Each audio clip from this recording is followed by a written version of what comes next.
कि एक महिला की सुंदरता और उसका स्वास्थ्य सीधे सीधे उसके शरीर के अंदर की लय से जुड़ा हुआ है। ये अपने आप में एक बहुत ही शक्तिशाली और अनोखा विचार है ना। तो चलिए हमारे पहले खंड में चलते हैं, जिसका नाम है तन के भीतर का राग। आइए समझते हैं कि आखिर कैसे मासिक चक्र एक गीत की तरह है जो शरीर के अंदर ही अंदर बजता रहता है। तो ये आंतरिक लय ताल आखिर है क्या? देखिए, स्रोत के मुताबिक ये सिर्फ एक बायोलॉजिकल फंक्शन नहीं है, बल्कि ये एक गहरी, एक सामंजस्यपूर्ण धुन है जो एक महिला के होने के एहसास को, उसके अनुभव को परिभाषित करती है। ये हमें मेडिकल किताबों से कहीं आगे ले जाता है। और ये जो लय है ना, ये एक महिला के पूरे जीवन की यात्रा का हिस्सा है। किशोरावस्था में ये शुरू होती है, प्रजनन के वर्षों में इसे अपना एक पक्का तरन्नुम, अपनी एक धुन मिल जाती है, और फिर मेनोपॉज के साथ ये चक्र पूरा हो जाता है।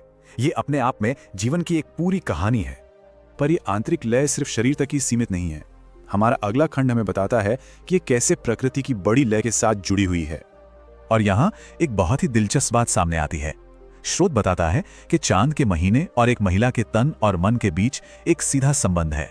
सोचिए, जैसे चांद की चाल से समुद्र में ज्वार भाटा आता है, ठीक वैसे ही एक महिला का शरीर और मन भी कुदरती तौर पर चांद के साथ हिलोरे लेता है। मतलब ये सिर्फ शरीर की बात नहीं है, ये एक पूरी तरह से जुड़ी हुई एक होलिस्टिक प्रणाली है। इसमें दिमाग, शरीर के अंदर के केमिकल्स, मन और शरीर, ये सब एक साथ मिलकर एक टीम की तरह काम करते हैं, और इसका असर महिला के पूरे अस्तित्व पर पड़ता है।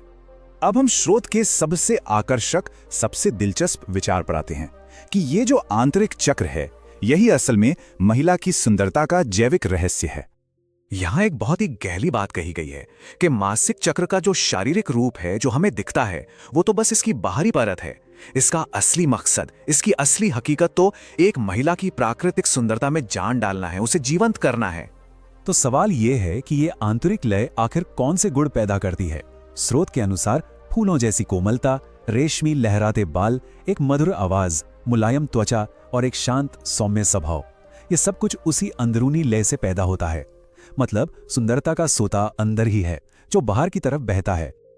और अब हमारे विश्लेषण के अंतिम खंड में हम इस चक्र के सबसे बड़े उद्देश्य पर ध्यान देंगे, हर महीने एक नए जीवन के लिए तैयारी।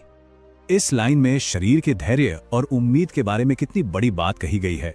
जरा सोचिए, शरीर हर महीने एक नए जीवन के लिए तैयारी करता है, ये जानते हुए भी कि इस तैयारी का फल शायद जीवन में बस 1 या 2 बार ही मिले। ये सच में अद्भुत है ना? तो हम इस पूरी प्रक्रिया को एक तैयारी के रूप में देख सकते हैं। हर महीने चक्र की शुरुआत होती है, फिर शरीर बड़ी लगन से तैयारी में जुट जाता है, और अंत में एक नए जीवन की उम्मीद होती है। ये उम्मीद का एक चक्र है जो लगातार चलता रहता है। और अंत में हम इस एक सवाल के साथ इस चर्चा को समाप्त करते हैं कि अगर ये मासिक चक्र सच में शरीर के भीतर का एक संगीत है, एक लय है, तो क्या हम इसे सुनना जानते हैं?